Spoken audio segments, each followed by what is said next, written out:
বাচ্চার মা নাইগা বাচ্চার মা নাইগা লেখাপড়া করা এইভাবে আমার একটু কষ্ট হইতেছে। কাজ কাম করি, গাছ চালাই, তাতে আসে আমি গাছ চালাইয়া দেখি আয়ার সময় আমার ছেলে রান্না বাড়া করে ফেলছে। এইভাবে করে আর স্কুলে যায়, রান্না বাড়া করে স্কুলে যায়, আর আমি একটু কাজ করে আয়া হাইরা এই বাচ্চারা লই এইভাবে চলাফেরা করি। আর এখন আজকে আমি উপজেলা আসছি, ওই নগদ টাকার চেক পাইছি, পাই আমি একটু খাদ্যও পাইছি, চাউল টাউল পাইছি। তাতে আমি অনেক খুশি, আমি বাচ্চারা নিয়ে চলতে পারবো, বা আমাকে উনিরা একটু অনেক ভালো হেল্প করতেছে। এই যদি হয় আমি তাহলে আমার বাচ্চাটারে আমি অনেক লেখাপড়া করাই আমি মানুষের মতো মানুষ বানাইতে পারবো।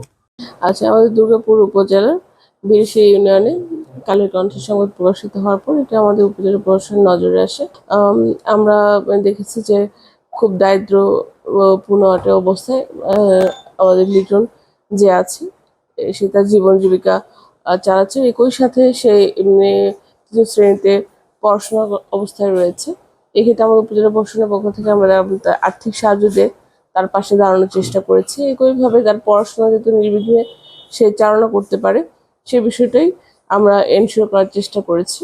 সার্বিকভাবে উপজেলা প্রশাসন তার যে পরবর্তী তার কার্যক্রম, তার পড়াশোনার ক্ষেত্রে যাতে সে নির্বিঘ্নে করতে পারে এই বিষয়টা নজরে থাকবে।